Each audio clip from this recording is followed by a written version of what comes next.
All right, y'all. So let's talk about it. Anthony Joshua stated that he just made $94 million, right, in his fight with Jake Paul, and had to pay $43 million in taxes in the U.S. and in the U.K. That's a lot of money. That's a lot of money. And also, when you look at the fact that he made it known. Now, if he didn't make it known, right, we wouldn't, of course, know about it. We wouldn't have conversation about it. But it goes to show you, you see, there's a lot of issues like this, business, on the business side of things, that fighters don't talk about. They'll just, they say indirect things, and you get sick of hearing little indirect comments every other week coming from these people. And people, he ducked him, he's scared to fight him, he don't want to fight him. It's a lot of things that happen. And in terms of taxes, that's crazy. Now, what's gonna happen with this is really simple. Who knows how many times this has happened to somebody else in the past? And this type of stuff is going to prevent fights from happening in the future. And fighters are not going to want to travel. The more money you make, the more taxes come out. And that's in anything. Now, reasons that people want traveling to happen, and the reasons that other fighters don't want to travel, when you take this type of stuff in consideration, if this, like, when this is the case, yeah, because no matter how much money you make, again, people want more. The more money you make, it's just like when you go to an ATM, right? and you can deposit your check. Ask, do you want the standard time availability for your check, or do you want it to come and be deposited into your check, to your account right then and there? The more money you make, you'll notice that deduction is more, right? and that's just what it is in life. And it sucks that it's like that, but I'll give you another example of something to tie this into as well. Think about this. Years ago, when Roy Jones and Mikushevsky, when talks came up about them fighting each other, Roy Jones was the champion. Roy Jones is being told that they want the fight to be in Russia. Mikushevsky want the fight, but only if the fight is in Russia. Now, Roy Jones says, why does he get to dictate where the fight is and where I go? I'm the champ, not him. I got what he want. Why don't he come to America? Roy Jones had got robbed, in the Olympics. So, his concern too was, if I don't knock this guy out, they might rob me again, take my title, right?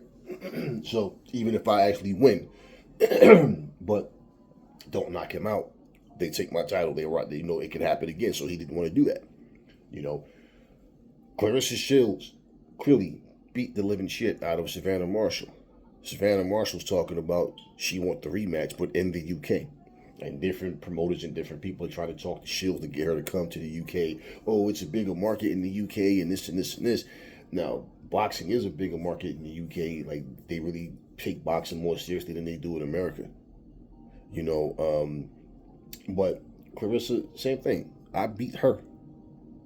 The hell I gotta go? No, she's not calling no shots. And then Savannah even went as so far to say, I'll fight her or whatever. I'll come to Detroit. I'll go there. Did it happen? No. Savannah Marshall basically, no. If it was the shoe on the other foot, that's what she would have said. I beat her. And look how easily I beat her. No, either she comes back to the UK, and understand, you're not doing Clarissa a favor. She's doing you a favor. By fighting you again. So, when you take those things into consideration, and let's say on top of that, now everybody's not going to make that kind of money that Anthony Joshua and Jake Paul made the other night, but let's just say on top of that,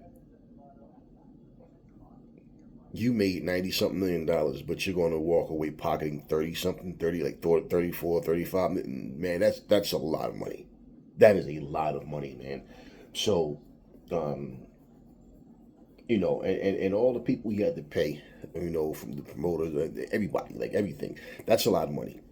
So there's a lot when you look at that. That's highway robbery, man. Like he said, how do you get taxed twice for one night of work?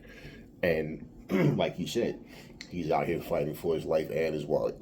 Well, every other fighter is going to feel the same exact way. So they're not going to want to travel. They're not going to want to have certain fights, even if the money's there. Let's be real.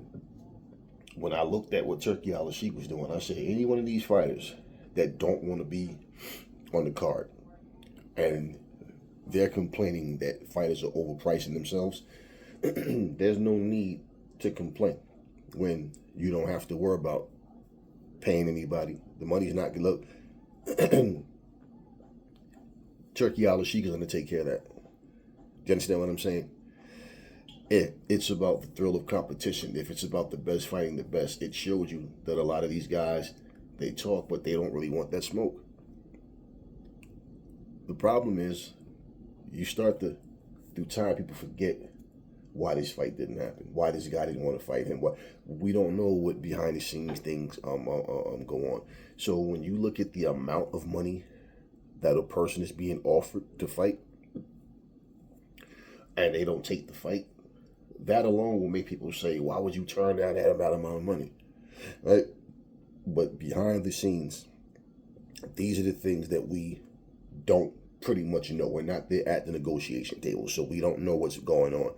And pretty much, like I said, people don't want to come out and say, well, this is the reason why, or they'll say this fighter's overpricing himself or something to that effect, but they never really want to come out and say directly what's the problem. Now, on to something else really quick. So I saw today that Anthony Joshua was involved in a car accident, a bad accident in Nigeria. And the article said that 2 people were left unalived in that video, in an accident on the video that I saw.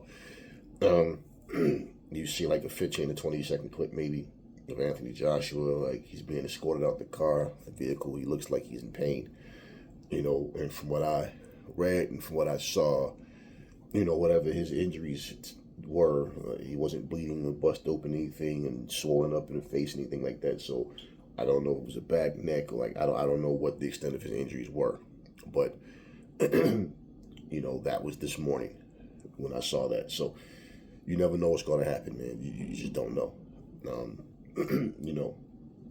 I read an article yesterday about a doctor who ended up missing, and then his body turned up and, he's unalive. And, just talking the other day to one of my family members, I said, man, I don't care how much money you make. I don't care what career path you take. You can have billions of dollars stacked up. You're not taking that money with you when you go. And tomorrow is your plans. Doesn't mean you're going to live to see tomorrow. You understand what I mean? And that's real. So you never know what's going to happen. I don't know if AJ has any type of injuries that's going to be like lingering and never get rid of, because back injuries, neck injuries, whatever. I don't know. But, these things happen, man. But yeah, that type of situation is going to prevent a lot of fights from happening. I'm pretty sure that it has already prevented a lot of fights from happening. And the thing is, AJ has put in like his body of work. He's fought the best heavyweights out there. There's some fights we still haven't had. At this point, it's like I said, when you look at things from a standpoint of like even he having a third fight with Usyk, I feel like why? Tyson Fury, a third fight with Usyk, why? Even Deontay Wilder, why? If we're talking about earning a shot, why? Fabio Wardley's still winning. Joseph Parker was supposed to be that guy, but he lost, so why don't Fabio get that shot, right? But after sitting here seeing a guy like Jake Paul come in here and make all this money he's been making and snooping around through the back door like he's been doing, why not have Usyk and Wilder? Or Usyk and why not in a rematch with Fury or AJ? Why not then? Because Jake certainly hasn't earned anything. Not on that level. You want to keep letting them beat up on old washed up men. Want to let them sit there and barely, or should I even say in certain cases, barely beat up old washed up old men. So be it. So either way, why not? I mean, it would be nice if boxing would do the right thing and just let the people who have earned their positions, let them get their just due. So when you are a fighter who doesn't have a big following, doesn't matter that you're winning, doesn't matter that legitimately you are a top contender, you're not a draw. I don't like that fight. Oh, he has a boring style. I don't. Even though he's number one contender, he's 30-0, with 26 knockouts. They don't care. They don't care. So there's a lot of reasons why fights won't happen, and this will also be a huge reason as well. So when you put yourself in those shoes, man, just the thought of $94 million, and you wind up coming home with half of that. That's a lot of money, man. That is a lot of goddamn money. And here's the thing: the people that are greedy, the people that are not taking punches to the face and to the body, that putting their life on the line, yeah, they're the ones they're making a killing as well. So yeah, the fighters are gonna definitely look at if this fight is worth it or not. And notice how he said, all these fighters, they get to a point where you hear at some point in their life, they say, I'm putting my life on the line, right? You always hear them say that, but it takes a certain situation for them to say that, because that's what it is. Now you put the ego aside, you take all the foolishness aside.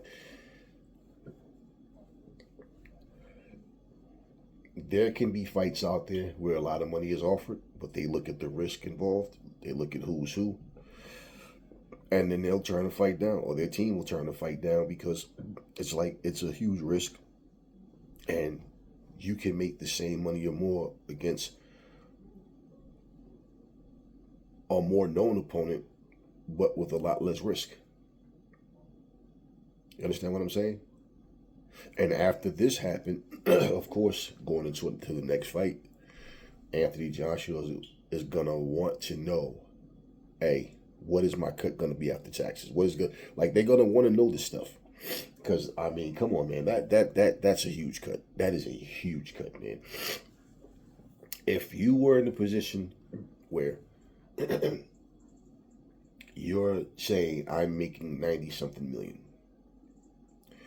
and you come home with a lot less than that, if you have a certain guaranteed contract, and AJ, I don't know his status as far as, like, I noticed this about Anthony Joshua, right? In terms of boxing, no, he's not viewed as the best heavyweight out there. He was one of, and at one point I thought he was, but at the same time, whatever, doesn't matter. And hey, there may be people that still think he is. I don't know, whatever. But at the end of the day, by the boxing public, for the most part, no. But there now, if you notice, people are making so many videos about him, or how women thirst after him, about him being like a model, and the sex symbol shit and all that. This is what people do. So your status as being popular, along with being a former world champion, you don't think a guy like Eddie Hearn, any of these people, all of them, they sit down one day and say, AJ, listen, man, you're 36. You want to retire at 38, right? That's what he said. There is nothing wrong with you taking lesser opponents that has names. People are going to say what they're going to say regardless. Okay? We can make this a UK thing. Tyson Fury. And if the fight goes well, it gets enough attention, rematch with Tyson Fury. You don't have to keep going out here. I mean, you already did what you did your career. You don't think that's what happens? Of course that's what happens. And every one of these people get to the point that they walk away from something because you don't know everything that happens. You know why they made a decision. You start trying to. That's one thing I learned to not do a long time ago. Is don't try to create your own scenario when you don't know.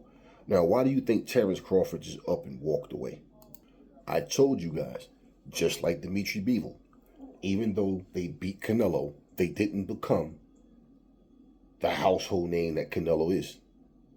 They don't have the same type of respect from people within boxing or the boxing public like Canelo has.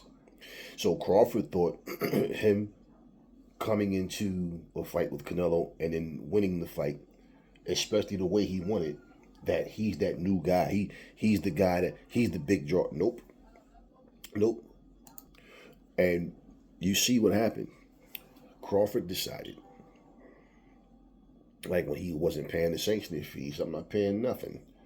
And he had some choice words for Mauricio Suleiman. And a lot of people were saying, Crawford is not going to retire. They was before the retirement, they were saying how he should pay. Everybody had their views on why he should pay or whatever. And then people said they understood why he didn't want to pay, whatever. So Crawford knows his situation better than we do. But Crawford went from that to all of a sudden saying he walked away. He retired. Then a lot of people were saying, that's bullshit. He didn't retire. But when you look at the new pound for pound list, notice Crawford wasn't on there, right? So my thing is this, right? If Crawford walked away, that means he's no longer the champion. That means, because that would be stupid to say I retired but still paying sanctioning fees. We haven't heard any talks about a tournament for the belts. We haven't heard any of this stuff, right? So my whole thing with that, it goes to show you what I'm saying. Boxing really has nothing to do with how good you are in the ring. It's about your star power. And if you happen to have that combination of both, where you're good in the ring and you have star power, then that's a plus for you. But every single fighter has a lot of bullshit going on. And this is why you see things that you see happening, like for Crawford. Just think, it's like Crawford's an afterthought now. He beat Canelo. And remember I told you guys, I said, man, he said he only wanted 2 more fights, a rematch with Errol Spence and the Canelo fight. And I told you guys, I said he may find really that the only big money fight that he has other than Canelo is Errol Spence. But Errol Spence hasn't been in the ring ever since. So if he's going to continue to fight, who does he want to fight? And is he going to try to have a fight where he's going to make the same or bigger money than he did against Canelo?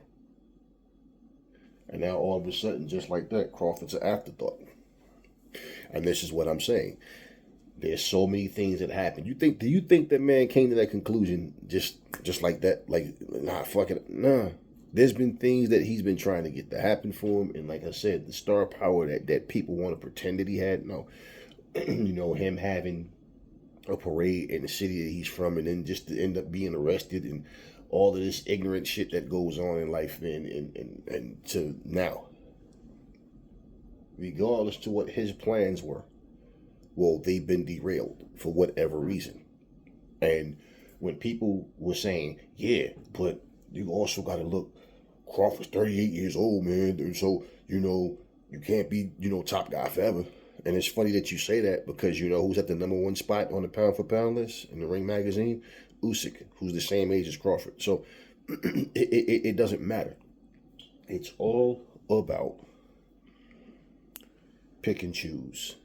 It's all about cherry picking. It's all about, and this is from the promoter side of things. This is from the people within the business that want to put certain fights together for every reason other than this person earned it, that person earned it.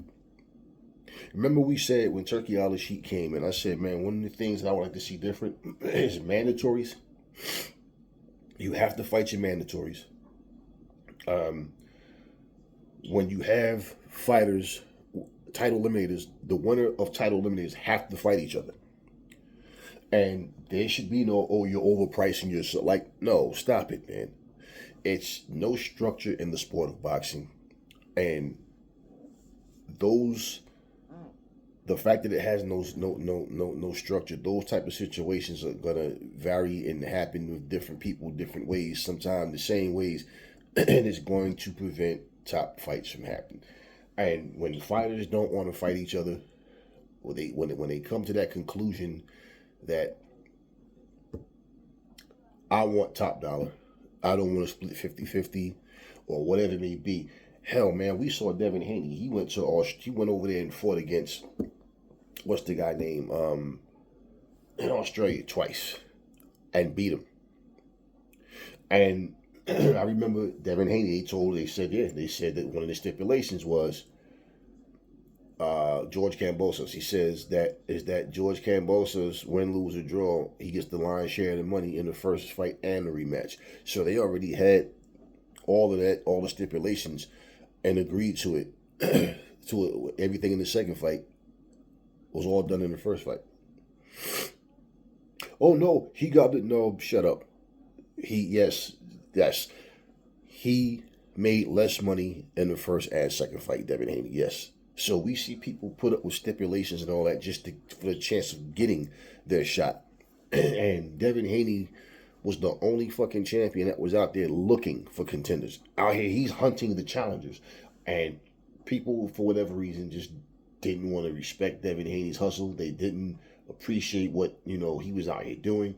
And yet, he's the champ, but he's out here hunting people down.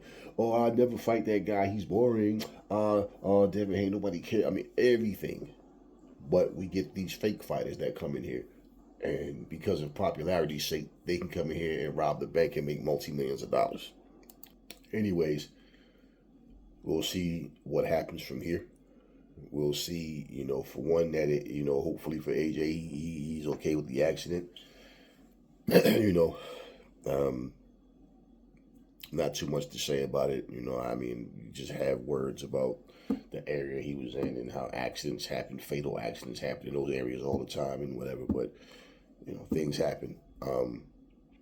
But going forward, as far as boxing goes, whether it's with AJ and anybody else, man, these type of situations should be talked about so people have an understanding of what's happening, because that's greed, man.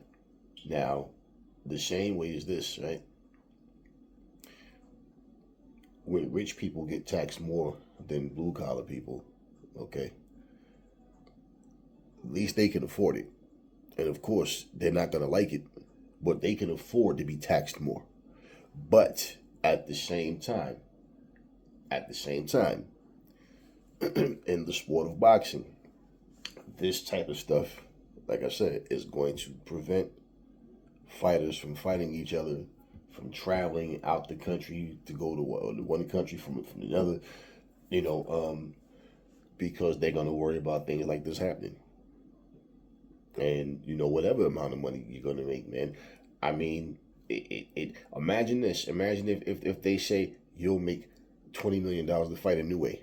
in Japan, right? Or say if a U.A. comes to America, right? And they say 20 million, but a U.A. walks away with 10 out of that 20 million. You don't think he's going to feel like, man, I could have made this home in Japan? You understand what I'm saying? So, yeah, and we're talking, believe me, 10 million, 20 million is a whole lot less than 94 million. So for you to that 94 million and all of a sudden now you pocket half of that, that's just a sick number, man. But yeah, it's still robbery, no matter how you look at it, man. That's still robbery, and people are gonna have this issue going forward. So what's gonna change if it changes, I don't know. But again, it's going to prevent the best fights from happening. And think about it. This was a circus show. All right, this was a circus show, and the best thing that came out of it was Jake got his face all busted up. But other than that, just the business side of things, well, now you know. And as far as people like it makes me think AJ made this known for a reason. He made this known for a reason, man. And again, if it doesn't change, you're gonna have that problem of people going, nah, man, Don't tell me I'm making 94 million fucking dollars, man, and then I'm gonna take home half of that. That's no, it's not worth it. So at the end of the day, the sport of boxing has changed so much. Life as we know it has changed so much in every aspect that when you just look at things like this, me and so many other people have lost so much interest in the sport of boxing that it's just to the point where you're like, yeah, whatever happens, happens. I mean, of course, I don't take it personal. You know, it's just their life, not mine. But the point, what I'm saying is, when you get to that situation, you get to that point in your life where you're ready to close the show on what you're doing, especially, and to move on to the next chapter in your life, because AJ's 36. So to want to retire at 38, just imagine. That was a huge amount of money. So he's not going to just jump in the ring just to jump in there. So yeah, he might end up taking a lesser opponent at some point. I don't know. But again, you can't even complain about fighters just taking a lesser opponent, because he can take a lesser opponent that will still destroy Jake Paul in the ring. You understand what I'm saying? But at the end of the day, like I said, people within boxing want to try to make everything a spectacle. Everything has to be some type of huge event. Like it can't just be about the best fighting the best, because that's boring. And if there's no huge money involved, no, we're not bringing that to Netflix. That's undercard stuff. We need the main event to be something that, hey, it's worth just watching the main event alone. That's their thing. Somehow, you know, the guy that was looking for a fixed fight ends up not getting what he wanted. And you look at everything that led to that fight. I mean, to the fight itself, and now look at the aftermath. Did you think AJ knew ahead of time that he wasn't going to pocket? Or you know, believe me, to make 94 million, he thought at least he was going to still have like 90, at least 90 million to himself. Just say. However, man, but all these taxes and everything, it's ridiculous, man. It is fucking ridiculous. You know, this is exactly why when fighters are trying to fight for that edge and trying to get things in their favor, people don't care, because you want to see the other guy win. But the business side of things has to add up, man, because at the end of the day, once your name is no longer relevant to the sport, it's all about who's next. You know, it's all about who's next, man. It reminds me of those Rocky movies, man, how in his earlier years in life, everything was all about Rocky. Then he gets older, he owns a restaurant, he's walking around. It's not like everywhere you go, everybody, Rocky, Rocky. Like, you understand? Nope. He's just a normal, regular guy now to them with the restaurant. But at one point, it was all about him. But I mean, like in real life, these are the type of things that get my attention more about the Rocky movies than the fights themselves. You know, the fights is just movie fights, but, you know, and interesting at the same time. You know, good movies, but at the same time, just saying, it's the lifestyle. It's everything that happens where you're like, yeah. Because, I mean, like I spoke about Bud. That's what I'm saying. Ever since he walked away, he walked away. How many people do you hear talking about Terrence Crawford now and talking about a proper send-off or anything? No. It is just one of these things where, like I said, your time is now. Then all of a sudden it's somebody else's time. And when you walk away, you want to know what you want to make sure that you were properly compensated for what you did, the work you put in. What you do after that, life after boxing, is up to you. You know, if you end up with a commentating job, if you end up opening some gyms or whatever it is that you're doing,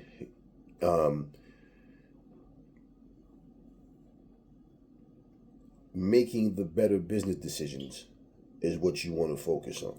And trust me, as you mature and get older, you start thinking differently than when you were younger.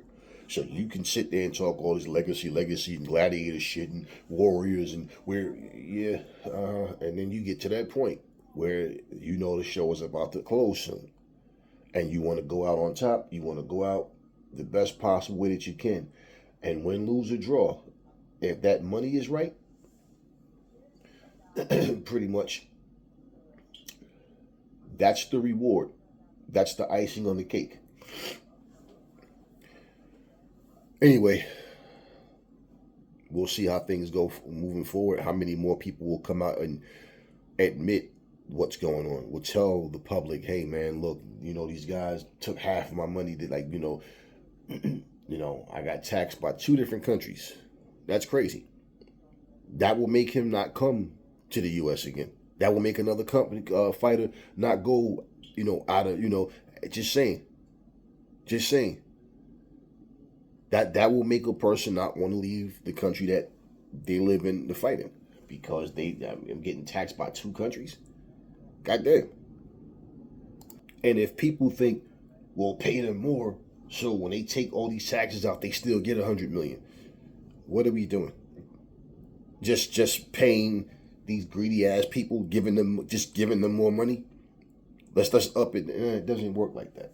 You got to go buy ticket sales, streams, all that kind of shit, man. It's a business, but again, it's shady, it's dirty, and I don't blame AJ or anybody else who don't want to travel and go through that. You're the one putting your body through these grueling training camps. You're the one putting your, mentally everything that you